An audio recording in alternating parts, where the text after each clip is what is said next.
Hello, and welcome to Mental Health. It's a Trap. We're your hosts, Susan and Stephen, mother and son, unraveling the complexities of the mental health traps people fall in. Join us on this podcast journey as we demystify the mental health labyrinth, explore common issues, and provide you with tools to navigate this sometimes extremely daunting terrain. You can expect engaging conversations, personal stories, and probably also have a laugh or two. Access to mental health care should not be what causes you additional stress. We invite you to follow along, and together we can embrace the darkness. Hello and welcome back, everybody. We have another awesome guest, Karen Sarmento. She is a nurse practitioner and a success strategist for women. And so we're going to just dive in and have Karen share a little bit about her story. And obviously, it's going to resonate with a lot of people in the grief and loss world. And we're just going to explore where this conversation takes us. So, Karen, if you don't mind kind of sharing what you do, who you are, and a little bit about your story. Absolutely. Thank you so much for having me. I'm honored to be here. So I am, as you said, a nurse practitioner and now a success strategist for women. My journey, I would say, really took a turn, been almost 11 years now, when my husband, my son's father, passed away very unexpectedly in an accident. Mm. And I did not grieve in a healthy way. So I pretty much checked out and began drinking and just really didn't show up for life anymore after that. That carried on for a couple of years, I would say, before I really got the wake-up call or the talking to by family. And also somebody said to me, what you don't fix in yourself, you pass along to your child. And Mm. that was like a gut punch for me because I thought I was showing up for my son, but in retrospect, I wasn't. And there's a lot of guilt and shame around that. So I got the help that I needed, which professional help, and then sent me off on a real personal development journey. And now I um, try to return the favor, not the favor, but from everything I've learned, I really want to help other people realize they too can come out of these things on the other side, and you can come out of it healthy and not necessarily defined by it anymore. It doesn't mean it doesn't hurt. It doesn't mean it's not a part of me. It is, but just in a more healthy manner that I've managed to deal with it. Mhm. That's me in a nutshell. And your husband's name is? Alan. Alan. Thank you for sharing your story and Alan with us, because I think in the grief and loss world, I think that's a big part of the healing, because then I think I hear a lot like, oh, they're going to be forgotten. I don't want them to be forgotten. And, it's important for anyone who, well, actually, I'll say it's also interesting when people say, like, I've never had a loss in my life. And I'm like, you what? Like, there are people out there like that. And then the other side of it too is when people are like, I don't know what to say.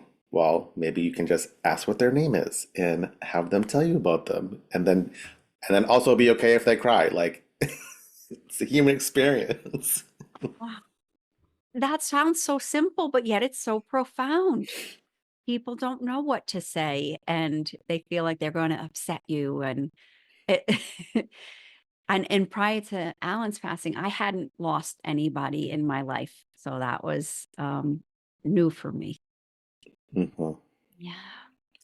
And I mean, I feel it's an interesting concept because like my mom and I have kind of talked about you can't force someone to get help. Mhm. And then when you said you kind of had a wake-up call because people were telling you,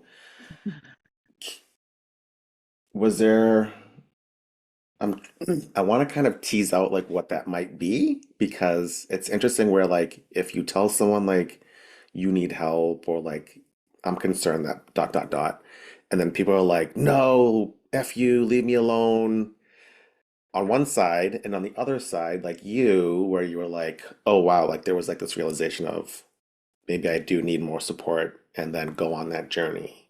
So was there Mhm. anything that you felt was different when someone said, kind of called you out, so to speak?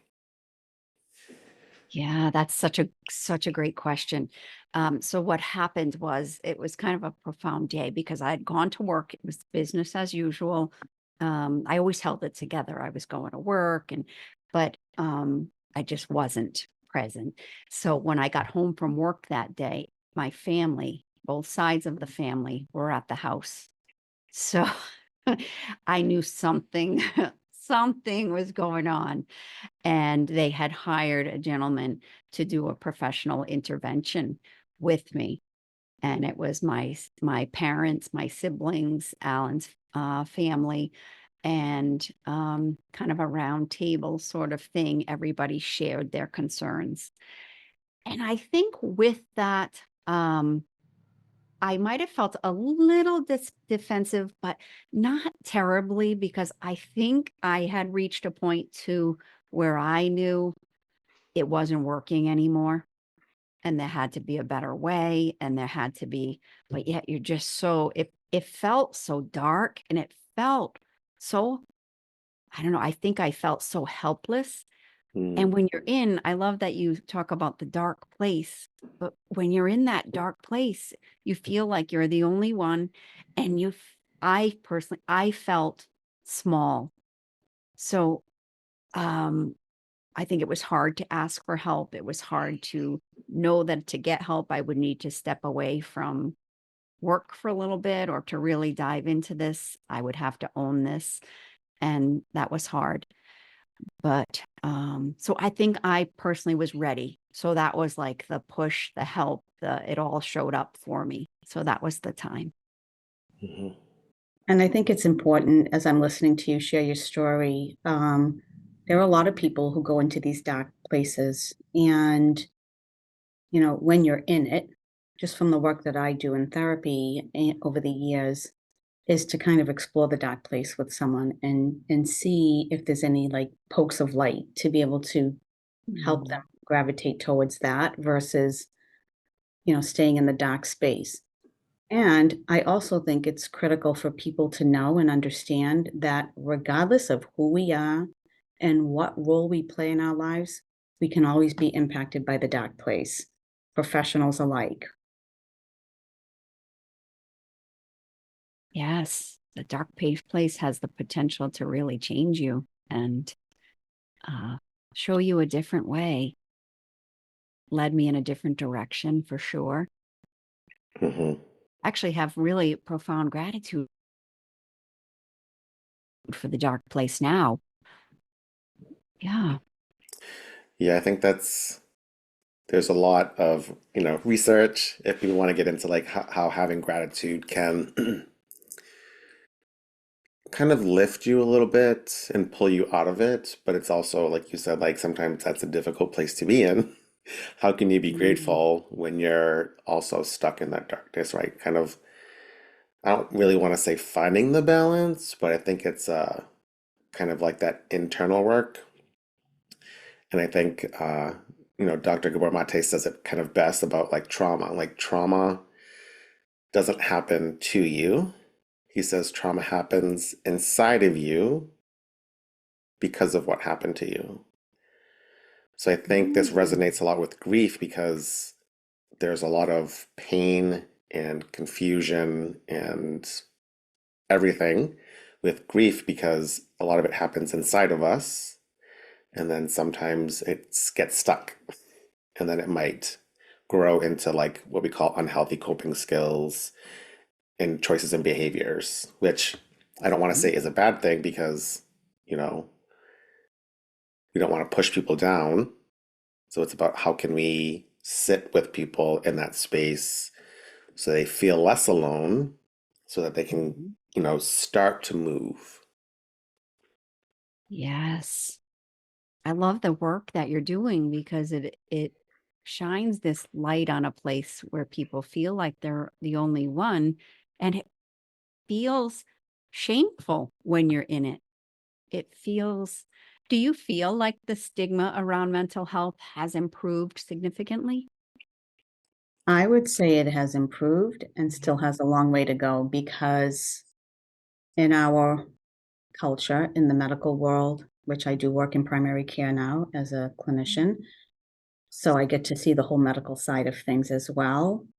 And I worked in community mental health, and our care is very much compartmentalized. We don't do a really good job at bridging that work and working together with providers to make sure that the medical physical is being managed and then the mental health, right? So we compartmentalize human beings, which doesn't even make sense, right? Because it's a person. So there's the good, bad, and ugly all inside each person. And how do we work together to really support all of those areas instead of compartmentalizing it and saying, oh, it's just your anxiety. I'll refer you to Susan. And then I'm listening to them and I go, wow, multiple medical issues, which are impacting the anxiety, the depression, or whatever they might be experiencing. So how do we work together? And let's look at, referrals and where this person, let's really hear what's going on in order to support an individual in all areas. So good. Yes.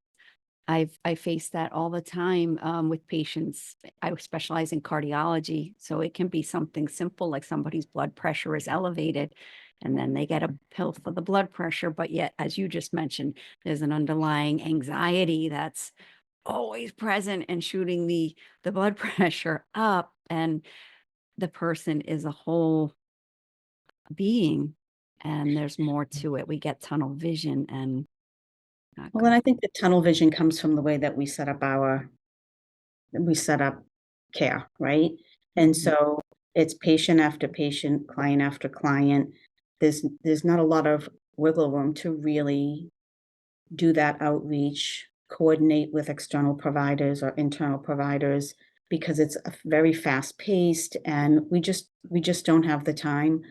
And I'm part of the a few committees where I work, and one of them is the patient advisory committee to really identify the areas that we could improve on to support our patients, whether it's in our literature and language in the literature, understanding the different needs of patients, not, English as a second language, developmental or cognitive impairments and TBIs and all of that. So really trying to, bridge that so that people feel like they can reach out to their provider and say, hey, I need support with this. And really, it's much easier. I say to patients all the time, most of my patients, they're like, oh, so I went and saw my provider and they put me on another blood pressure medication. And I said, I'm going to encourage you to push back at your provider in a respectful way and just say, please don't take my blood pressure when you first take me in the room. I'm already anxious coming in. You're asking me 50 million questions. You're reviewing my meds. And now you're putting me on a blood pressure medication. I said, ask them to take it halfway through the appointment or at the end of the appointment, because we're so quick to make the judgment of, let's put you on another medication. And they're on so many medications, they don't even know how to manage all of it. Which creates sometimes, medications have side effects, so it could potentially be creating other things. It's looking at thyroid and hormones, right? It's looking at PCOS and how that impacts mood. And again, it's just having an understanding of how do we get our medical providers to have a better understanding of mental health as the mental health providers are having a better understanding of medical and physical health. And I think that can help us to bridge that. I love it. Yeah, I completely agree. And Yeah, I think it's the model, right? You're a doctor or a nurse and you learn medical side, body, and a little bit of mental health, depending on if you specialize. And then if you're on the opposite, if you're mental health, you learn about mental health, maybe a little bit about the body, but not as much. And so it's, you know, two different sides, even though health is physical and mental in one, but then we kind of separate it, which also makes sense because we can't learn everything that there is and provide that support. Because the my friend that we had on, Lucy, she's a registered nurse as well, and we had a similar conversation where if you have one patient and then you have another patient come in, depending on the level of care that's needed, you need to make the decision on how much time you can spend with the patient you have versus someone who might need that immediate support. So you might have to be like, make it quick with this person and then go to the next person. And as the, the patient, that's frustrating and annoying because then you're like, well, what about me? Or you're sitting in the office waiting for the doctor to come in and they're like 20 minutes late. So I think that's a big thing that, it's a systemic thing that, I think we're going to be talking about that forever. But I also am curious as it kind of ties into a little bit about your grief and being a professional, because you kind of said like, in essence, like wearing a mask, right? I had to kind of hide my grief because, I'm a professional, I'm a mom. Were those things that went through your mind? Yes, absolutely. And yes, I would smile through everything. I always pretend, oh, I'm good, I'm good, I'm good, I'm fine. Um, and then there was definitely a shame around almost like being exposed. Mm, And when they all confronted me about that, it came from such a loving place, but yet there felt like, oh, now I'm exposed. But everybody knew anyway. So for some reason, the owning it and actually holding myself accountable for the next steps felt heavy at first. And I love your work because I think the more we talk about it, the less heavy it feels, and it doesn't feel as shameful and embarrassing and like we're being judged. And I think it's that feeling of, oh, they're going to find out that I wasn't perfect or that mm, I had issues. And I think I can't speak for everybody, but I know most people have issues or stuff. I shouldn't say issues. They have things they're going through. And I felt like I don't know, the veil was lifted and surprise, I'm not perfect, but everybody already knew that. So so I don't know why I thought I was hiding that so well, but Yeah, it's there's, interesting. It's yeah. definitely interesting how we think we can hide things, though they do seep out, right? So they seep out. We may not even know that the seeping is happening, though, others around us do. And I think one of the important things when you talk about shame and guilt of struggling with how to manage grief, there's the opposite side of that too, and I ran a lot of grief groups years ago, and one of the things that came up fairly often was, I feel guilty if I'm going to even be happy. Mhm. So again, there's this,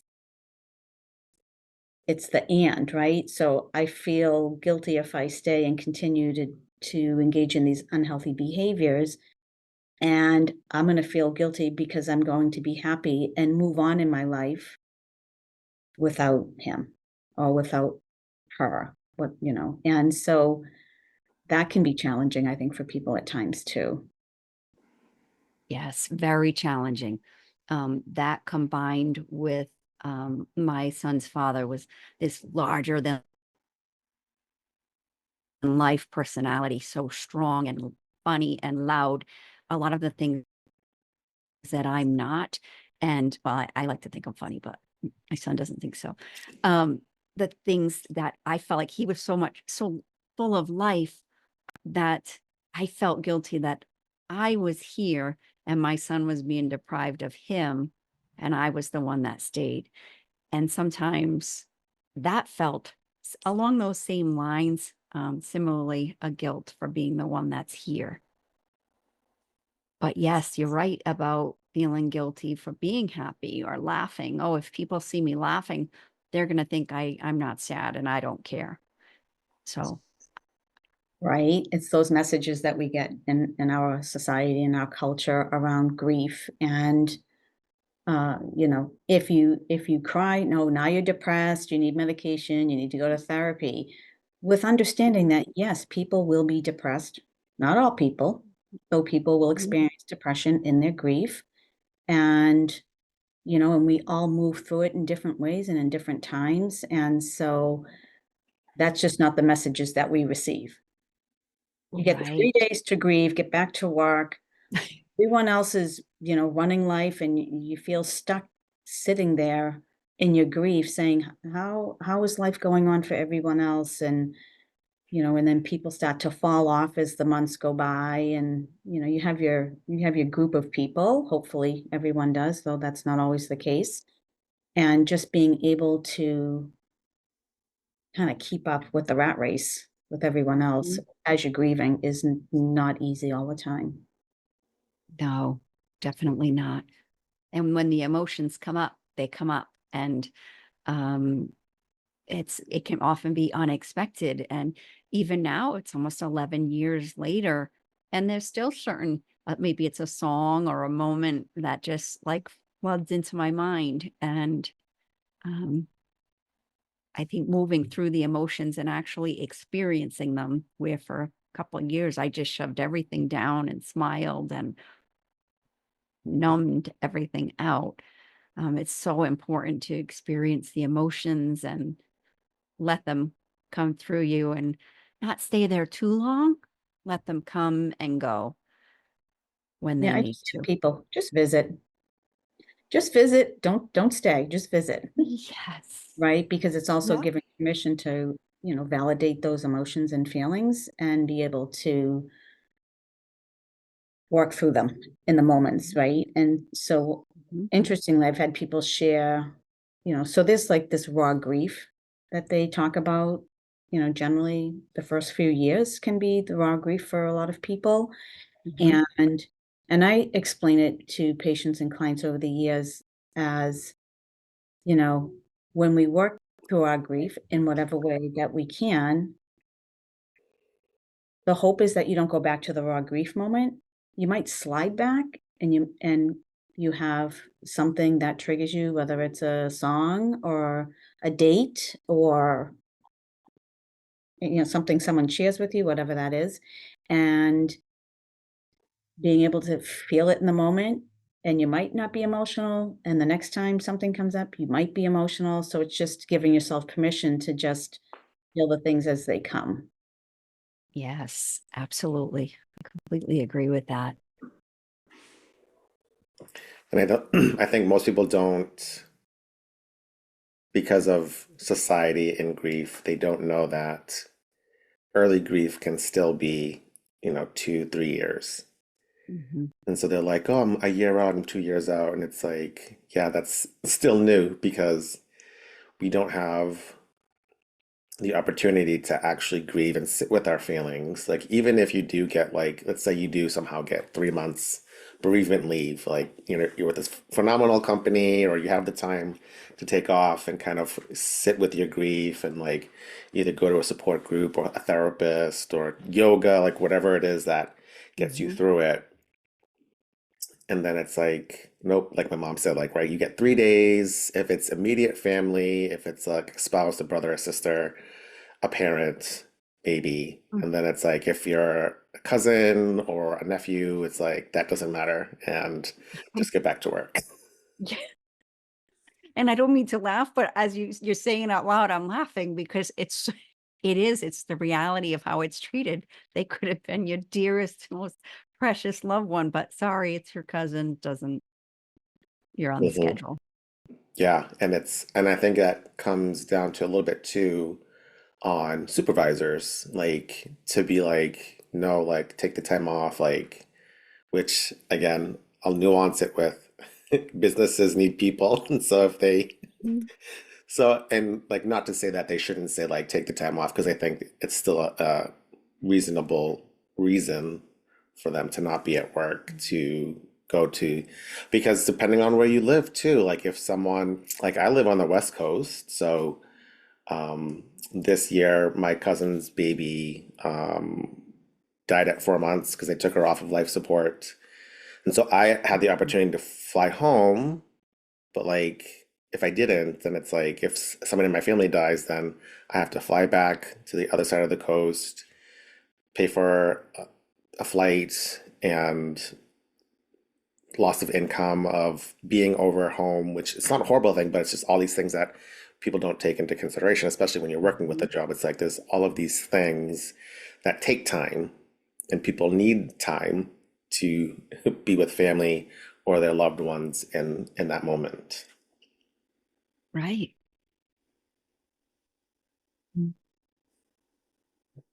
So I'm curious if you could tell me a little bit about this success strategist with women. Can you share a little bit about that? So as time went on, I felt like I had checked all the boxes. I'd pulled myself together and had the job, and um, just that by societal norms, I should have been happy. And I've got it all. And I just still felt empty.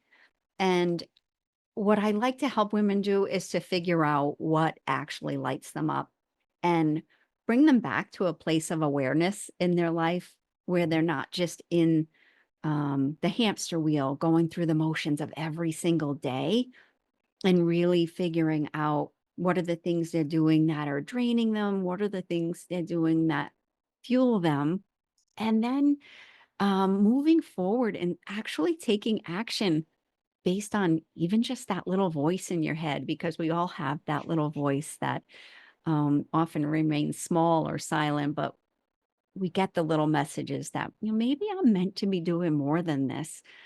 Um, so I help them figure out what that more is, and then taking the action to move forward towards it.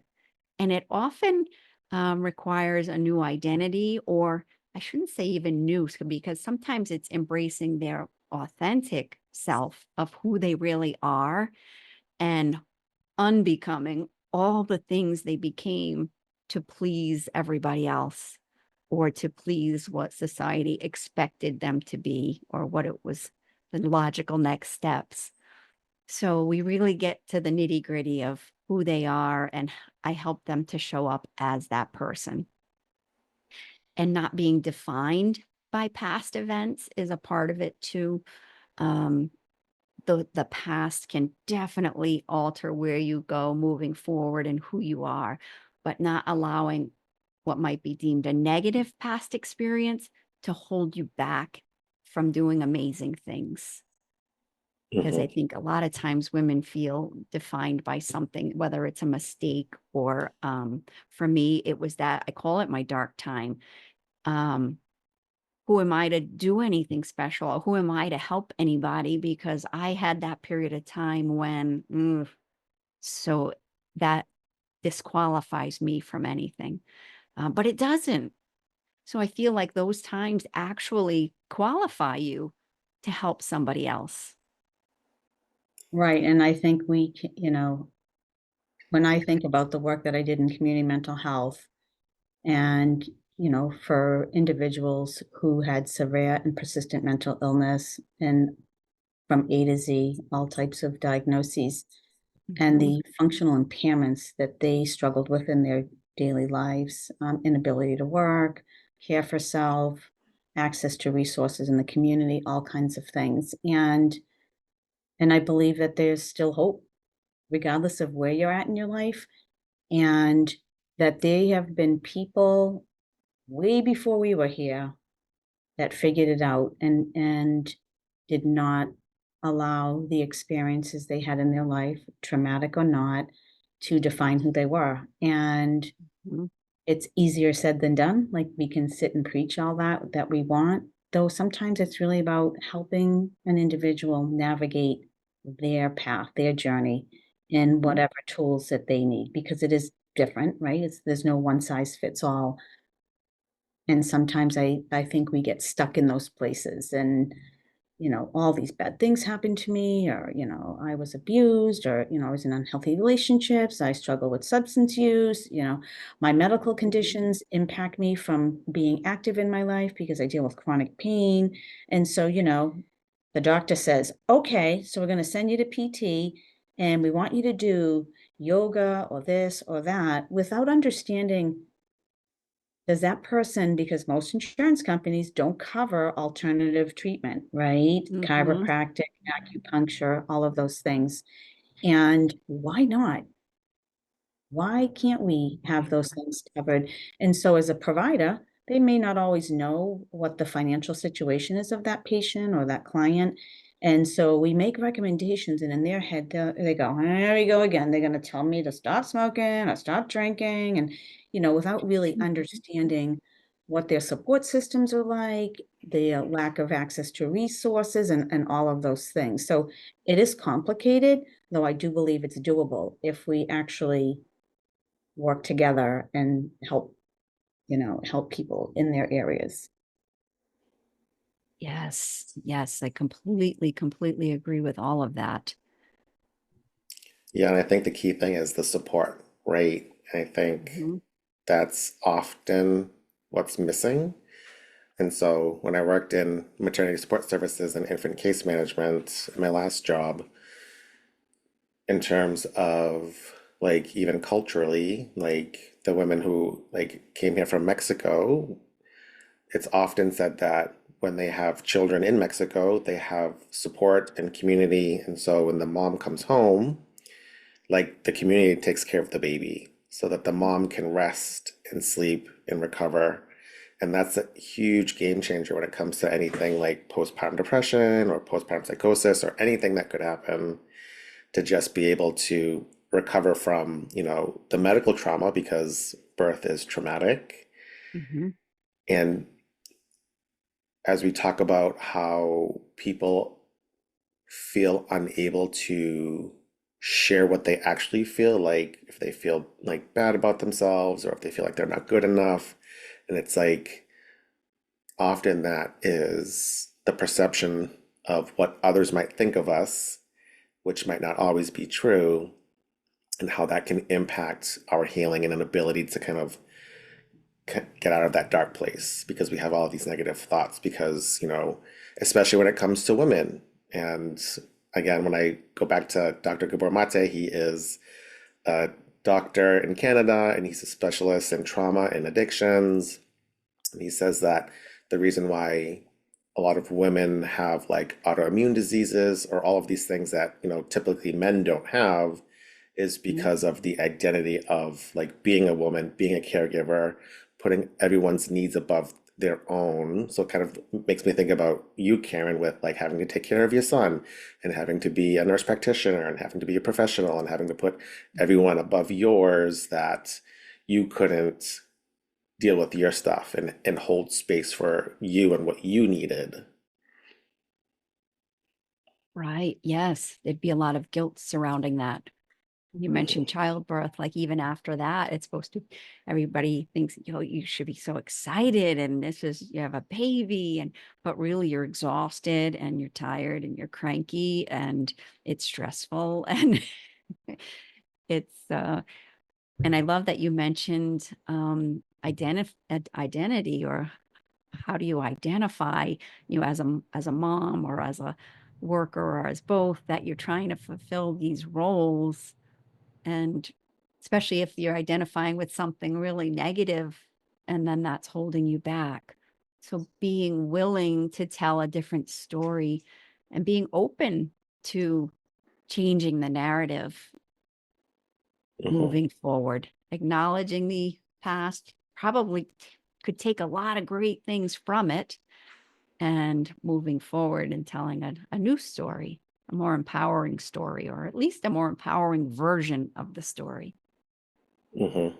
And I think again, it ties back to having that support. So like as you work with women who are in those Mhm. spaces, it's like it's a lot difficult for us to do things on our own because, again, of our own thoughts or expectations or our own like biases or how we were brought up to think a certain way and be a certain person when we wanted to be something different, but we kept ourselves from being there because we didn't think that we could do it. And then just having that other person to hold us accountable, but also not force us to be who you don't want to be, but like you said, your authentic self. And I think that happens in grief too. It's like if you don't have someone who can kind of be there with you, sometimes it's a lot harder to get out of that dark place.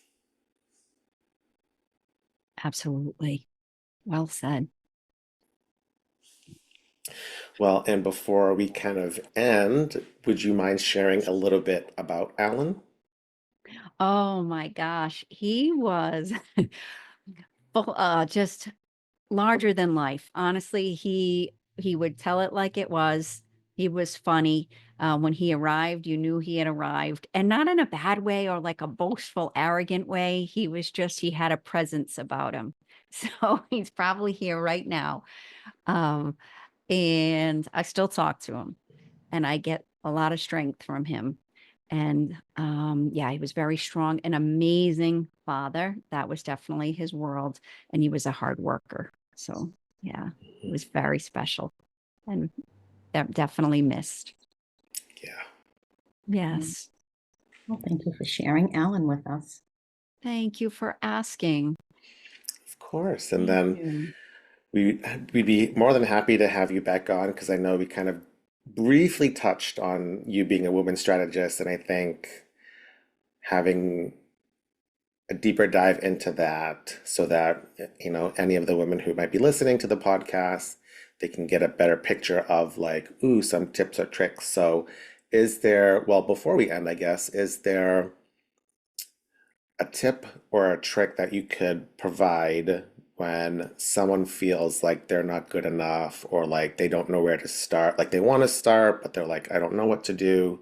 Like, is there something that you would say that could help them just for their first step? Yes, just being aware is such a huge first step too. Just being aware that I'd like to do things differently and that maybe there's another way. And then after that, there's even just simple things in your physiology, holding your head up high and putting your shoulders back. Just a simple way you're walking or carrying yourself can dramatically change how you feel when you walk into a room or you start to do something. Journaling is so helpful. I love journaling, gratitude exercises, things that you're thankful for, being thankful for things that haven't happened yet.